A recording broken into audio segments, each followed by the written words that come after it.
cognizant of things like implicit bias. We will get trained actually and have courses in, because we deal with the public so much. And it's shocking the ways in which, there's like a questionnaire that you go through and things you just are not aware of. And if you're not aware of that in yourself, what are you doing when you're a public figure and how you are interacting, with the public? So I try to be extremely mindful of my role in that way. And, as far as specifically within my job, I think there's a reason why I've been elected to, different positions of leadership within my organization. And that is because I think I am a good listener. I think I am very much trying to create and allow space for people to be who they are. So sometimes as a judge, you're not always in a direct personnel administrative capacity, but as the chief judge in that role, I might. And so I think it's very important to set an example. And at least for me in the position that I'm in, I feel that is a way that I make an impact of, awareness. But we are also educating ourselves and are mindful in my jurisdiction as judges to be aware of what is going on in the rest of the world and our community, and to address that the best way, the most appropriate way that a judge could. So, that would be my, response to that. Thank you so much, Cynthia. Thanks, Ava. So, I want to be honest. This is probably one of the best questions that I'm ever asked. And because in my role and in my world, I do not see a future without the advancement or the pipeline of our future leaders. So many times we get caught up in our own roles and our own responsibilities that we forget to view or focus on the future because we're so worried about surviving today. But I believe when it comes to advancing other leaders in our current roles, we as industry leaders need to start thinking about that next generation, because it is critical in the development and survival of everything that we're working on today. So in marketing and branding, we like to stay as relevant as possible on social media, on economic standards. And at the end of the day, if you're not thinking ahead, then resiliency is not a conversation that anybody is ready to have. Representation, I believe, plays a big part in what we can authentically give and share with others. And if we don't have those community members or those pockets of communities that are represented, then we're not really advancing the future of what our communities need. We're not getting that representation taken care of. So with that being said, I believe that there are many, many next gens that, like you, Ava and Jasmine and everybody out there, that are worthy and are ready to begin taking up these roles. And so for me, my role in what I do is to really just support their dreams, build the connections, open the doors, help them understand logistics, and also seek out opportunities. And more than anything, just give them a window into the world outside of just what they're currently living or doing so that they can take different perspectives. I believe we as leaders, when we're thinking about the next generation, we need to keep in mind that while we're opening these doors and we're creating these paths for opportunity, we need to be there to support them and help guide them through understanding the hardships or the strengths that we have had to face, and then let them judge on their own. That would be my take on helping advance other leaders. Thank you so much, Angelica. And again, thank you all to the panelists who answered the question. Not only is it very heartwarming to hear the amount of support, resources, building like those coalitions within like nonprofits and stuff like that. It's just nice to hear, knowing that like if somebody wants to reach out and say, hey, I need X resources, they can go to so many people and so many organizations. Or, Absolutely. As somebody who's navigating like being a first generation college student, I was like thrown into the trenches, is what I like to say, for like the first like 3 years. And the COVID pandemic did not make college any easier. And essentially having to find those resources through word of mouth and everything like that. It's so nice to know that you are not forgotten, and B, at every single walk of life, there is someone, something, or an organization out there to help you, which is so imperative to just trying to survive right now. With that being said, I'm just doing a small time check. We have 20 minutes left in the panel, but we do have one last question. And the question is, how has your identity and or heritage shaped the way you perceive Las Vegas? For myself, I was born and raised in Las Vegas. My family immigrated here to Las Vegas in 1979, but we have all known that Las Vegas has radically changed in the decades and even years since like 2016. I feel like there's a new casino like every other way I'm looking at. Like I drive past UNLV and I'm like, when did that exist? When did that open? Wait, they shut down my favorite Vietnamese restaurant. Come back, hold on. And even then, like while our identity isn't inherently tied to Las Vegas, I feel that nowadays, Las Vegas has become more cognizant of our identities and our heritages.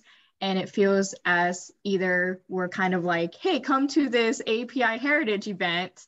And we're kind of like, it's all just like East Asian food, or it's just all Filipino food, when we all know that APIs, Native Hawaiians, Middle Easterns, is a lot more collective, and there's a lot more cultures than that. So I will pass it off to whoever would like to answer that first. I can jump in here. And I love that you're mentioning that, Ava, especially here in Las Vegas, because we take a look at Chinatown, just Chinatown. Is it really a Chinatown?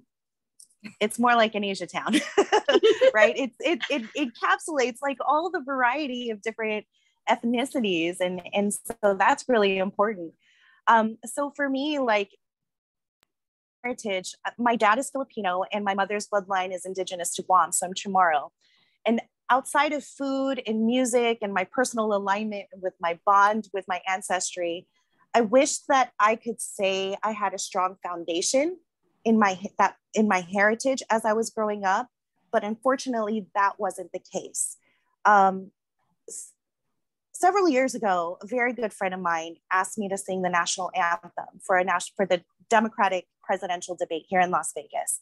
His reasons for having me up on that stage was because he said I embodied the future of AANHPI representation in the and this was an opportunity and a very important moment for me as a Filipino Chamorro American to be seen. So what was supposed to be really a day of excitement it turned out to be a day of complete pain. Because as I finished that song and I walked off backstage, I went straight to my car and I cried. And I cried because I kept thinking to myself, I am not worthy. I don't deserve to be here. This is not for me. And it was like these flashbacks started coming. I went to high school out here. And when I was in high school, I was in musical theater and I was performing a song for my class, Les Mis. And as soon as I finished, my teacher told me, that was really great, Angelica, but you know what? You should try songs that fit your role. You know, something from like South Pacific or Miss Saigon or Madame Butterfly or something. Yeah. 20 years, and then a few years later, I'm 21 now, you know, and I'm singing with my dad's friends. Your Filipino band asked me to be their lead singer. And so I'm on stage, and before I hit that stage, the band leader tells me, I need you to go back and change. You need to put this on. I'm like, what? He's like, well, if you're going to be a Filipino singer in the city, then you have to dress sexier. You have to dance more provocatively. And oh, by the way, don't be too American. I need you to sound exactly like the artist. So growing up out here, I spent all of those years assimilating to what was supposed to be where I was supposed to have been identified as Asian or Pacific Islander or Filipino Pacific Islander, and it hurt me. And when I was on stage and I stood there representing what was supposed to be AANHPI pride, it all came flooding back as pain. And so it was really hard for me, but at that moment, it also became a change and a shift in the momentum in what in what I was to understand as my true value of being Asian and American and Pacific Islander and American. And it became my Americanness. Because when I came back into the theater and my friends were waiting there on the side of the stage and welcoming me with open arms and telling me that they were so proud to see one of their own up there, it triggered something different in me, and it helps me realize, and I think back on that every single day, and it makes me realize that every single day needs to be our opportunity to also help others get to the stage where they can represent me and they can represent ours.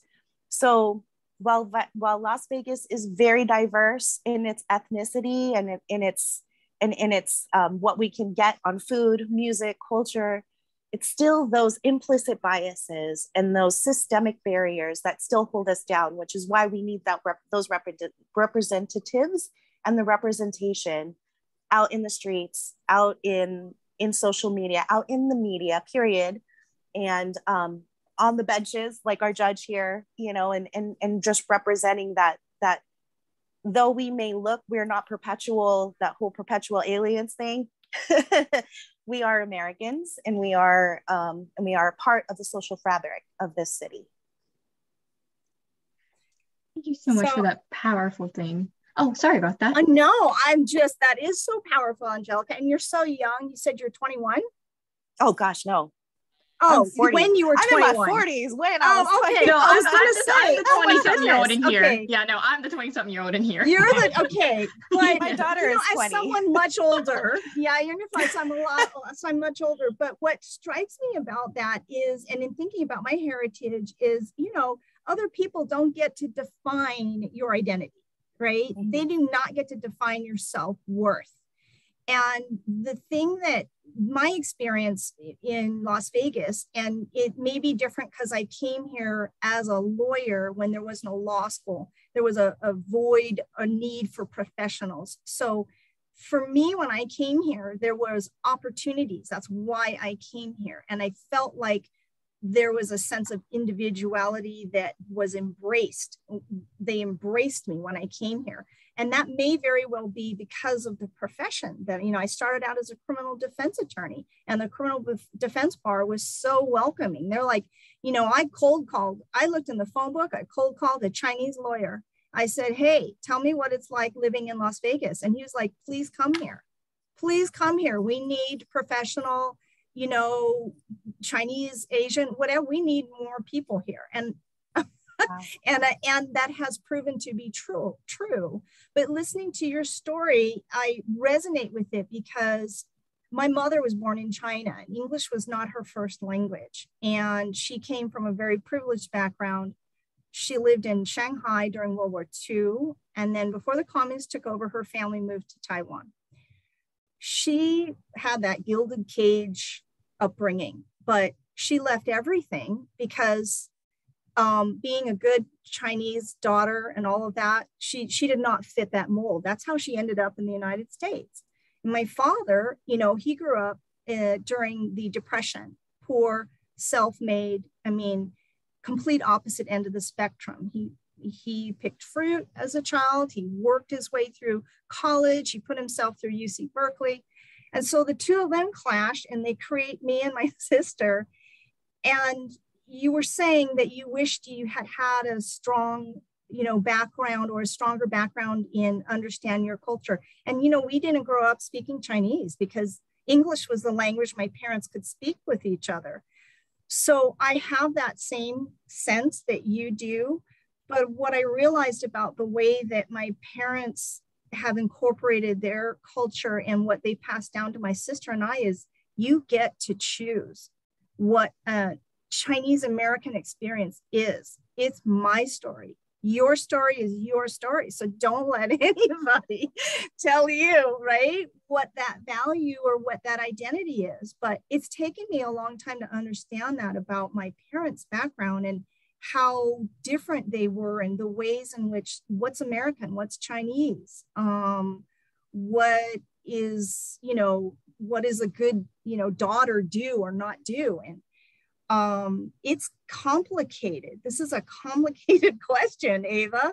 But I don't want to, I'm not trying not to hog all the time, but I just so resonated with what you said, Angelica. And then I wanted to also, say that I think that there's room for people to define what that experience is for them. And that is your individual experience. No one should tell you, that isn't valid. So now I'm done. I'm done off my soapbox. I appreciate that. No, and I think it's important that we realize here, because Vegas is so young and there's so much people coming in, we can choose our tribes.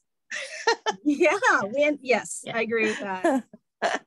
Before I move on to our next panelist, for those who don't know what Asian and Asian American Studies is, this is what it is in justification: actively listening to stories and then like putting it to be like, this is what happened doing this and this and this. This is what I do.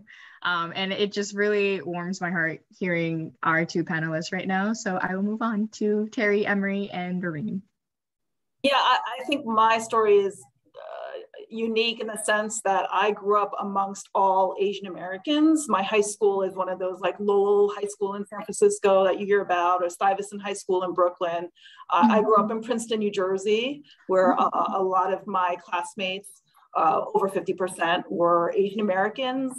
We all went to Ivy League schools. We all were in orchestra. So I had a very, I would say I found my Asian American identity and my strong voice and my confidence very early on, versus a lot of people discover that maybe later in life or in college. But I found it to be something I, very easily knew about myself very early on, and took leadership positions early on in high school and things. So when I went to college, I guess I gravitated again to a lot of Asian organizations on campus, and landed in California to be closer to my parents who had retired here in Las Vegas. So when I moved here from California, also in California, I think it's, I would say politically homogenous. And I was a bit of a culture shock when I moved to Las Vegas. I did not find it welcoming. I found it very difficult to find work here, especially in an industry that's very closed off if you haven't grown up in it. And I found myself at going to various Asian organizations. And if you're outside the Asian community here, you will not know that different Asian organizations here are politically affiliated with, either Trump or Democrat. And it was a bit of a culture shock for me to have really met my first Trump Asian supporter when I moved here. I'll be very frank. And it was just a bit shocking, given the rhetoric of our previous president when talking about COVID. So in any case, I just bring that up because I feel like we are very much in a purple state. So you don't want to really assume anything when you're talking to another Asian American about where they are politically on the spectrum, which is very different for me, having grown up on the East Coast and then spent most of my adult career in California and being married to a politician.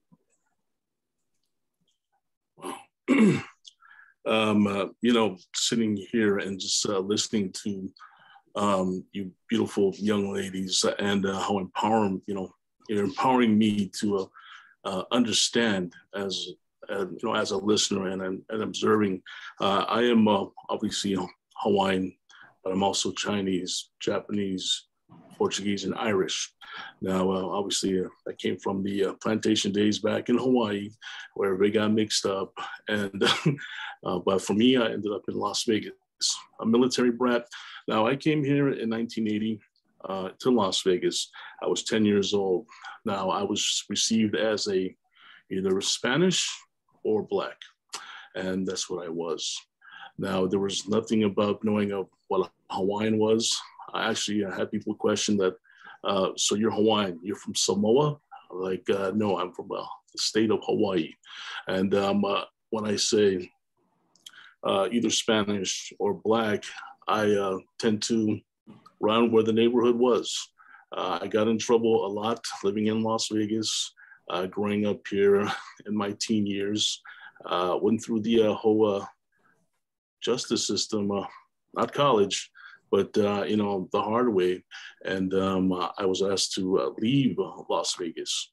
because of all the gang, the violence, and everything that came with it in the beginning of mid-'80s. Now, when I left, I went to high school in the Philippines, so Asian was Asian, you know?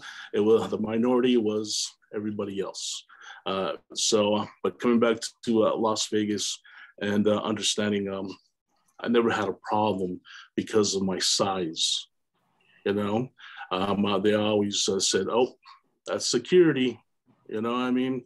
It was not about management positions or anything available for us, I guess, big people. We're always at the front door of each club or security in each club to regulate the crowds.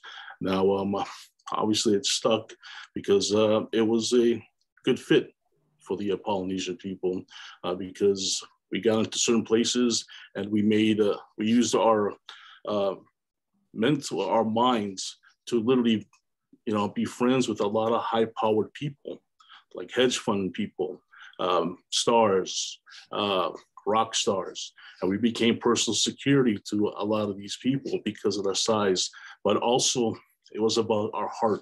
It's about the spirit of aloha, and we would never, it's just family values. So we kind of, as growing up, we taught everybody that we encountered what the aloha spirit was, and now it has spread throughout. Obviously, I got the opportunity to be on radio and continue my work as a volunteer, and being that voice and just perpetuating the culture and our I guess you could say, our family values. As for all Asians, everything is from home. That is our foundation.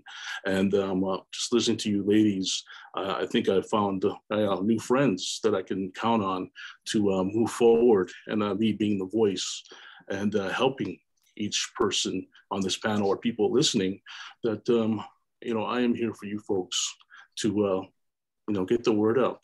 Now, as a male, I never encountered any discrimination at all because of my size. They knew what Hawaii was, and they knew what spam was. So Hawaii and spam, go figure. Now, now today I manage one of the clubs here in town. I started at the front door in security in the club industry, and now I manage a club. They have given us a chance to kind of broaden our minds as they know our work ethics. It's all about family and creating that family atmosphere where you come to work, it's about work, but it's not about stress. You know, we try to work together and work as one unit. That's why we've employed probably over half of my staff is from Hawaii or Samoa. And, you know, obviously it's about that trust, that value. So when I'm listening to you folks, it's like, and I applaud all of you and all you guys' journey. And what's going to come out of it is that by today's meeting folks on the Zoom, I believe that we can create a foundation to move forward and make this thing work, and creating the first Asian Pacific Islander, or whatever acronym you want to put down. It's going to be Asian driven culture center. And as of right now, I am looking for a building to do that. I love all my people, all the organizations, and I'm still trying to find the right people, the right team to create a vision. And the vision is to literally put a community center with all your resources and to teach our kids. I have 5 kids, and they all need direction. And the Las Vegas is definitely a fast lane for them, right? For any kid that grows up in Las Vegas. So I'm really counting on you to help me raise my kids, raise the kids of Las Vegas, and let people find their own identity, their heritage. So I applaud you. Thank you. We are at 3 o'clock. So Doreen, I do apologize, but if you have about a minute to share your thoughts before we finally wrap up the panel. Yeah, absolutely. So, you know, in 2019, I decided to make the move to Las Vegas, and I didn't know what it was about. I didn't know who was here. Our people in Hawaii said, oh my God, sis, you're going to move to Las Vegas. There is no aloha. I found that to be untrue. I find that aloha is so much here as it is in Hawaii. I mean, I have been welcomed with open arms, open heart, open minds. And for me, I've always identified myself as a Native Hawaiian. What Las Vegas has taught me, it has heightened me as a Native Hawaiian. It has been bringing me back to Hawaiian history. You know, it's been some time since I've been in school, in that school setting, but Las Vegas is pulling it out of me. And I like the identity that I have here. I've never lost my identity. You know, I am a 5th generation. In my generation, I've brought back and revitalized the Olelo Hawaii in my family, the Hawaiian language, right? It was stripped of us. A lot of things it was taken away being in Hawaii. So I'm very proud to know who I am. Is it a challenge here? I haven't been discriminated yet, and I hope I never do. So you know what? Aloha is where we stand. Aloha is where we make of it. And as long as we know what we're identifying, then we can navigate that path for our children. And my main goal here is to continue to pool resources to Las Vegas so our children never lose their identity. And that's why you see a lot of Hawaiian festivals, music, hula. We have language here. I do Olelo Hawaii on the radio. Emory's giving me that platform to navigate, to have people hear it, see it, breathe it, right? As with many other cultures, you know, I'm proud of who I am and who I can share it with. And those that share with me, it makes me even stronger as an individual and the work that we do here in Las Vegas. So thank you so much for having me, Ava. Thank you. Thanks so much. So first, I would like a virtual round of applause for our amazing panelists. They have done amazing work in their professional lives, in their nonprofit, in their volunteer. And it's so nice to see that Las Vegas is just more than just, you know, teachers and nurses and everyone like that. Like, we come from all careers, all like different backgrounds and stuff like that. So my final thought is that not only is it Asian American, Pacific Islander, Native Hawaiian, Middle Eastern month, I feel like we're just adding more letters. Eventually, like, we'll get down like the alphabet and we'll just start adding like the Greek alphabet. We'll get there eventually. But besides that, please be cognizant of all your API Native Hawaiian friends this month. Please learn about our cultures. Please understand our histories, our generational traumas, how we came to this. And with that being said, being able to break the mode of being seen as a perpetual foreigner, whether that's in Las Vegas or in America as a whole, it allows our experiences to finally be told that the way we want it to be told. There is nobody else writing our histories. There's no one else finally saying, like, you know, we're gonna take your histories and we're gonna write it the way we want to. We're the writers of our own stories. We are the people who will tell our stories for generations to come. And we have to thank our ancestors, and we have to thank, you know, our own endeavors into what brought us into this panel, into what brought us into our careers, but also understanding that despite it all, our identities, our ethnicities is only just one facet of who we truly are. That's my little soapbox. Aww. Thank you. Thank you. Mahalo. Oh, That was beautiful, Ava. yes. Wow. Thank you. Thank you so much. Thank you all. Mahalo nui. Mahalo. Mahalo. Thank you so much to everybody on behalf of Thank United you. Way. Thank you, Ava. We appreciate you so much. We look forward to all your successes in the future. You will do amazing things. So thank you to all our panelists. Thank you. Thank you. Have a great day. God bless. Bye.